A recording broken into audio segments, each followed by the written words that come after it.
జీవితంలో గురువు విద్యాబుద్ధులు నేర్పుతాడు. జర్నలిస్ట్ కూడా ఒక గురువుతో సమానం. నేను ఎందుకు చెప్తున్నానంటే, జర్నలిస్ట్కి ఒక బాధ్యత ఉంటుంది సమాజం పట్ల. ఎలా ఉంటుందంటే, సమాజం పోకడని ప్రజల్లో ఒక అవేర్నెస్ తీసుకురావడమే జర్నలిస్ట్ యొక్క ప్రాథమిక కర్తవ్యం. అంటే ఉదాహరణకి ఓల్డ్ సిటీలో కర్ఫ్యూ పెట్టారు. ప్రజల్ని పొద్దున్నే ఒక వార్త రూపంలో లేకపోతే ఒక పేపర్ రూపంలో రాసి ప్రజల్ని చేతావని పరిచి మీరు ఆ పరిసర ప్రాంతాలకు వెళ్ళకుండాని సమాజంలో జరుగుతున్న దాన్ని మనకి హేతుబద్ధంగా చట్టబద్ధంగా మన పద్ధతులు మనం నడుచుకోవడానికి ఒక గురువు సమానంగా చెప్పేవాడు. అలాంటి వాడు ఇవాళ దాని నిబంధనల్ని అతిక్రమిస్తూ ఇప్పుడు వాడు ఖచ్చితంగా ఇవాళ రాధాకృష్ణ గారు అయితే ఏమని ప్రూవ్ అయ్యాడంటే, వాడు తెలుగుదేశం బెనామీ. వాడు ఎవడో వీడికి ఛానల్ పెట్టమంటే వీడి నాటకాలు ఆడుతున్నాడు ఇన్నాళ్ళు బట్టి. వీడికి ఎంటలు పెట్టి తన్నకపోతే వాళ్ళంతా ఎడ్డోళ్ళు ఇంకోళ్ళు ఎవరు లేరు. ఫస్ట్ థింగ్ ఏంటంటే, కుటుంబ వ్యవస్థలో భార్య చెల్లి ఇద్దరికీ రెండు వేరు స్థానాలు ఉంటాయి. ఫస్ట్ థింగ్, మన ఉమ్మడి కుటుంబాల్లో కానీ లేకపోతే మన సమాజంలో మీకు మ్యారేజ్ అయింది, నాకు మ్యారేజ్ అయింది, నాకు చెల్లి ఉంది, మీకు చెల్లి అక్క ఉంటారు. మనం అక్క చెల్లిని చూసే కోణం, అలాగే మన భార్యని చూసే కోణం, మన అమ్మని చూసే కోణం మూడు వైవిధ్యభరితంగా ఉంటాయి ఒకే ఇంట్లో ఉన్నా సరే. అవునంటారా కాదంటారా? ఇది మనకి సమాజం నేర్పిన నడవడిక. ఎవరు నేర్పారు ఆ నడవడిక? అసలు ఏ ప్రాతిపదిక మీద అలాంటి రాత రాయడానికి వాడికి ధైర్యం వచ్చింది? ఫస్ట్ థింగ్, లేకపోతే ఆ మాట అనడానికి. సాధారణంగా మనం తల్లికి చెల్లికి తేడా తెలియదురా అని మాట్లాడే మాట ఇవాళ ఆఖరికి భార్యలో చెల్లె. అసలు ఏమైనా బుద్ధి జ్ఞానం ఇంగిత జ్ఞానం ఏమైనా ఉందా? అసలు ఫస్ట్ థింగ్, జర్నలిస్టిక్ కావాల్సింది క్యారెక్టర్. ఒక వ్యవస్థ నడుపుతున్న వాడికి క్యారెక్టర్ కావాలి. మీరు గమనించుకోండి, క్యారెక్టర్ ఉంటే దౌర్భాగ్యం ఉండదు. మీరు చూడండి, టీటీడీ చైర్మన్, వాడి క్యారెక్టర్ లేదు, ఇప్పటికి రాజీనామా చేయడానికి సస్తున్నాడు కుల ప్రాతిపదిక మీద నాటకాలు. వాడు వినమయ్యే. రెండోది, వీడికి ఎక్కడి నుంచి వస్తున్నాయి సూపర్లేటివ్ డిస్క్రిప్షన్స్? ఇష్టం వచ్చినట్టు మాట్లాడడానికి, ఇష్టం వచ్చినట్టు రాయడానికి. ఇప్పుడు ప్రజాస్వామ్యంలో ఎలా ఉంటాయి? చంద్రబాబు నాయుడు గారినే తీసుకుందాం, జగన్మోహన్ రెడ్డి గారిని తీసుకుందాం.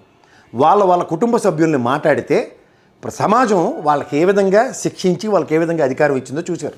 2 సార్లు ఎగ్జాంపుల్. ఒకసారి జగన్మోహన్ రెడ్డి గారు గెలిచింది చూసాం, ఇవాళ చంద్రబాబు నాయుడు గారు గెలిచింది చూసాం. వాళ్ళ పార్టీల పరంగా వాళ్ళు ఏ విధంగా ప్రవర్తించుకుంటున్నారో ప్రజలు చూస్తున్నారు. మధ్యలో ఈడవడండి, ఎవడి టపాచి తిరిగాడు? వీడికి అసలు ఏ అధికారం ఉంది? ఫస్ట్ ఆఫ్ ఆల్, ఒక 40% ఆంధ్రప్రదేశ్ ప్రజల్లో 40% ప్రజలు వైఎస్ఆర్సీపీకి ఓటేశారు. వాళ్ళందరినీ ఆ విధంగా మాట్లాడడానికి ఎవడిచ్చారు అంత డిస్క్రిప్షన్? ఇదేనా జర్నలిస్ట్ నడవడిక? వీడికి ఎంత పోత్రం ఉంది కదా. నిజంగా ఇది పెద్ద జర్నలిస్టు తీసుమార్క అని అంటాడు కదా వీడు. అరే, నీకు ఆ ఛానల్ ఎక్కడి నుంచి వచ్చిందిరా? ఇదే రోసయ్య గారు ఆ రోజే నిన్ను ఎంటలు పెట్టి తన్ని ఉంటే సెక్రటరియట్లో మాకు ఈ దరిద్రం ఉండపోయింది కదా. ఆ ఛానల్ ఒకరి దగ్గర అప్పనంగా ఎత్తేసావు. నీ కొలీగ్స్ని ఎవరిని అడిగినా మైకి పెట్టినా 1.5 పైచీలకు ఉపన్యాసం చెప్తారు నీ పనికిమాలతనాన్ని. నీ బతుకు కిరసనాలు అమ్ముకుని బతుకు, కిరసనాలు అమ్ముకుని బతుకు నుంచి నీ స్థాయి పెరిగిందని చెప్పి పెద్ద 2-3 బౌన్సర్లు పెట్టుకొని ఎవడరా నీకు భయం పడేది మార్కెట్లో? ఆఖరికి నీ బతుక్కి నీకు దమ్ము ధైర్యం ఉందరా? రాత్రి పేలిన అసందర్భ పేలపలకి పొద్దున్న పేపర్లో రాయలేపు. ఎక్కడుందిరా నీ విశ్వసనీయత? జర్నలిస్ట్ అంటే ఆడు మాట్లాడిన మాటకు కట్టుబడతాడు, రాసిన రాతకు కట్టుబడతాడు. దాంట్లో నిజ నిర్ధారణ లేదా రాయడు ఎవడన్నా జర్నలిస్ట్ అన్నాడు, లేదా చెప్పడు ఆ వార్తని. నువ్వు జర్నలిస్ట్ కాదు కాబట్టి, చదువు సంధ్య లేదు కాబట్టి నువ్వు ఆ విధంగా పదజాలను వాడగలిగావు. How dare you are? సమాజం పోకడికి భిన్నంగా నువ్వు మాటలు మాడతావా? పెట్టరా డిబేట్లు, రేపటి నుంచి బూతులతో డిబేట్లు పెట్టి కూర్చుని బట్రాయిల్ని భజనలు చేసే వాళ్ళని కూర్చోబెట్టుకుని నీకు తమాషా కార్యక్రమం బ్రహ్మాండంగా నడిపించుకుంటున్నావు. అవునండి, అధికారం మెప్పు కోసం అంటే వెళ్ళి చంద్రబాబు నాయుడు గారి ఇంటికి వెళ్ళి మాకేటి లేదా ఎందుకు పడి చావమనండి, మాకేటి?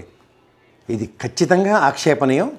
ఈ విధమైన పదజాలాన్ని జర్నలిజంలో ఈ రోజు దాకా ఎవడు వాడి ఉండలేదు.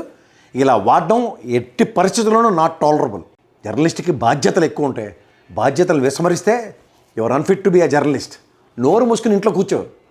అరే, నీ సహధర్మచారిని కాలం చేసింది 2 సంవత్సరాలు 3 సంవత్సరాల క్రితం. ఆ మహాతల్లి చేసిన త్యాగం తెలియదురా? 2 పిల్లల్ని ఎలా పెంచి పైకి తీసుకొచ్చిందో కనబడలేదా నీకు? ఇంగిత జ్ఞానం ఉందిరా నీకు? నీ కడుపును పుట్టిన చెల్లితో పోలుస్తావా నీ భార్యనే? నువ్వు చేయగలవురా పని? వీడి గురించి మనం మాట్లాడడం దౌర్భాగ్యం సార్, ఇది నిజంగా దౌర్భాగ్యం. వీళ్ళకి జరుగుబాటు జరుగుతుంది. ఆ జరుగుబాటు జరుగుతుందంటే చూడండి, వెనకటికి ఒక సామెత ఉంటుంది, మంచిది అంటే మంచం ఎక్కి ఎరిగిందని. ఆ తర్వాత అమ్మ చేసిన పని చేస్తే కరెక్ట్గా ఉంటారు వీళ్ళు. వీడు చేసిన పనికి మళ్ళీ పనికి వాళ్ళిద్దరిది ఏం బాధ్యత ఉంటుంది? వీడిని చెప్పమనండి ఫస్ట్. నేను రేవంత్ రెడ్డి గారికి చంద్రబాబు గారికి బెనామీ అని చెప్తే అప్పుడు మాడదాం మనం. వీడు పెద్ద ఆంటర్‌ప్రెన్యూర్ కదా, వీడు పెద్ద ఆంటర్‌ప్రెన్యూర్ అని చెప్తారు కదా పకోడీ కబుర్లు. అనవసరంగా వాళ్ళని ముడిపెట్టి మాట్లాడడం అనవసరం. ఖచ్చితంగా తెలుగుదేశం జగమెరిగిన సత్యం. అయితే బినామీ అయితేనే ఇలాంటి మాటలు వస్తాయి. బినామీ కాకుండా నేను స్వతంత్ర ప్రతిపత్తి అని మాట్లాడమండి, జర్నలిస్టులు అందరూ వెళ్తే అంటారు అతి దగ్గరలో.